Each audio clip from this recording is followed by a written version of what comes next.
Perhaps you'd like to start a literary festival. Don't do it alone. Start with some friends. Talk it over in a bar. Make sure it's a Scottish pub in the Tenderloin district of San Francisco. And make sure none of you have ever worked on a festival before. So think about why you want to do this. Perhaps nobody is paying attention to literature because it's 1999 and billboards are all over the Bay Area advertising things like pets.com and beans.com and an allergy medicine website called kazoontype.com. Perhaps you will bump into a person at a party who says they're a writer, and you ask, what do you write? And they will say, oh, I write for pampers.com. So it's definitely time to start a literary festival. Brainstorm a format. How about free readings in Golden Gate Park? Writers would each read at a mic for 10 minutes or less with jazz music in between. Perhaps that musician you saw in a theater show in the Mission who was wearing a dress, maybe he could put a band together. Find sponsors. There will be only one sponsor. Then get your one sponsor to give you money. Will you need permits? Figure out how to get permits. Pick a time of year when it will be really, really windy. Present 20 writers and the jazz. At the end of the day, ask the crowd of 300 if they'd like to see this sort of thing next year. And they reply, yes, they would. So you hold an after party at the Scottish pub and you realize you did all of it for $400. Go back to your day jobs. And do it again the following year. Use a museum downtown with a really big lawn. Have another after party. And then watch the economy crash and burn. Fold your festival, and that is it. 2 years, done. It was a nice idea. But keep involved in the literary community. Discover that everybody misses the festival. So invite more people to help you. Brainstorm a new festival with a new name. Get a friend of a friend to do a logo. Find a fiscal sponsor to keep track of your finances, such as they are. Hold all of the festival committee meetings in an appropriate space, such as a Scotch pub. Convince the museum to again donate their outdoor lawn. Make sure the day you pick for the festival is really, really hot, like 95 degrees. Watch people hide under trees in the heat. Have an after party at a rock and roll hotel in the Tenderloin. Watch one of the poets take off her clothes and jump into the swimming pool. Watch sailors from Fleet Week be gentlemen and help her out of the pool and hand her a towel. When it's over, go back to your day jobs. Do this again next year. This time make it 2 days instead of one.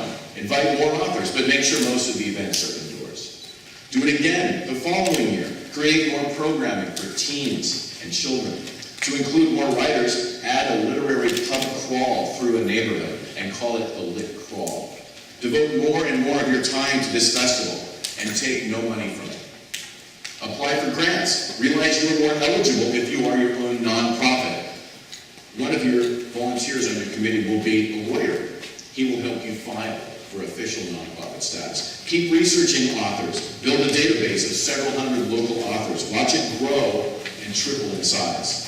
The Bay Area will spawn more literary reading and storytelling events. Ask all of these groups to participate. Expand your schedule to 9 days until your festival features over 850 authors.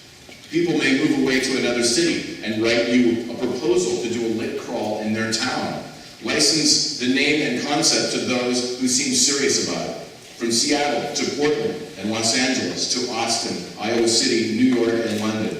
Marvel at how each lit crawl reflects the personality of its host city. Realize this festival is going to need more time and money than you ever dreamed. Hold fundraisers. Some will be wildly successful, others not so much. Repeat the ones that work. Look at other festivals and see how they ask for individual donations. Set up your own membership program. Launch a year-round series of monthly literary programming in a saloon atmosphere of tarnished elegance. Feature touring authors from the U.S. and around the world. At one event, someone will sing Edith Piaf. At one point, a person will call from Colorado and suggest you stream your literary events online so that people like him will be able to watch them. He will tell you members of the Grateful Dead are doing this, and so should you. Listen as he says how he will donate money to finance this. You invest in audio equipment, even though you can't really afford it. He will refuse to pay, and he will disappear. You learn how to record your literary events anyway, and you launch a podcast. It will be a great idea, and you will thank the deadhead for the inspiration, even though he is a flake. You produce some very unique hybrid events with other local arts organizations. Film and music and comedy festivals, theater and opera and dance companies. You will meet with consulates from other countries and learn how to bring in authors from outside the U.S. In the process, you will learn how much money other countries devote to the arts and how little the U.S. seems to regard its own. You will have to shrug this off.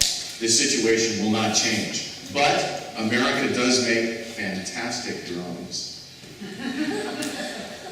You will accumulate more expenses: publicity, printing, website design, renting of venues. You will need to move the festival from your basements and garages. You get an office. Your building will be sold, and you find another office. You will need to create a board of directors, an advisory board. There will be more meetings. You will take lots of notes. You will never have enough money to do all the things you want to do. Ideas are the easiest part. A few of you will work 7 days a week. You will finally need to pay a few people a monthly stipend. You will change your festival programming each year to keep it fresh. This is San Francisco, and so you strive for diversity. Sri Lankan writers will appear. Chinese, Japanese, Korean, Vietnamese, Hawaiian, Mexican, and Canadian writers. Authors representing cultures from throughout Europe, Central Asia, the Middle East, Central and South America. Lesbian writers reading on top of a pool table. Gay men reading in a barbershop. International best-selling authors and writers known only to their friends. In addition to fiction, nonfiction, and poetry, you include more genres and subjects: crime, sports, music, humor, erotica, food, science, spirituality, travel, politics, sustainability, technology, history, philosophy, science fiction, parenting, comics, graphic novels, bilingual writing, and writing translated from other languages. Emerging writers, a dog-themed reading where people bring their dogs. One event will have live chickens clucking and running about. You create newsletters and social media accounts, postcards, posters, bookmarks, temporary tattoos, stickers, and slideshows. You write proposals and contracts and secure permits and insurance. You will edit hundreds and hundreds of author bios. The bios from poets will always be the longest. Every day you scan book and literary news sites and blogs. Most days will begin with emails at 7 a.m. Your inbox will run into the thousands. People may call your festival hip and young and cutting edge, but what does that even mean? You just want to make sure there's enough variety and that it's not boring. And that the programs come back from the printer without typos, but there's always a few. You will create an annual award night to honor a local author for contributions to the literary community. The shows will vary in size, but they will feature everyone from drag queens to famous musicians, celebrities on video tributes, a clip from The Simpsons. During one show, as you watch Tom Waits perform a song based on a Ferlinghetti poem, followed by Steve Earle and Patti Smith, you will think, Jesus Christ, what is happening here? At one point, one of your sponsors will want to go out for a drink. It will be a phone app company. You will stand outside a bar in San Francisco chatting about literature and technology, and suddenly, in a candid moment, the phone app person will say, "What are you doing this for? Nobody reads it anymore." You could counter this with some convincing statistics on learning and comprehension and how reading stimulates the brain, but you don't. Instead, you react emotionally, and you say, "Can a phone app remind you that your father is an a-hole?"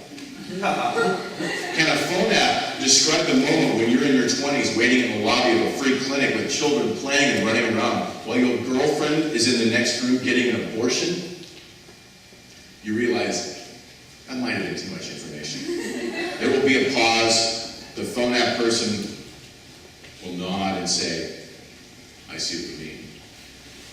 You will meet and befriend hundreds of writers, editors, booksellers, publishers, and readers. You will work every day with some of the most intelligent, literate, interesting people you will ever meet. You will realize this festival, built by volunteers, is finally part of the city's cultural fabric, and apparently its influence can be felt around the US and the world. Nobody reads anymore, except for hundreds of millions of people. Thank you.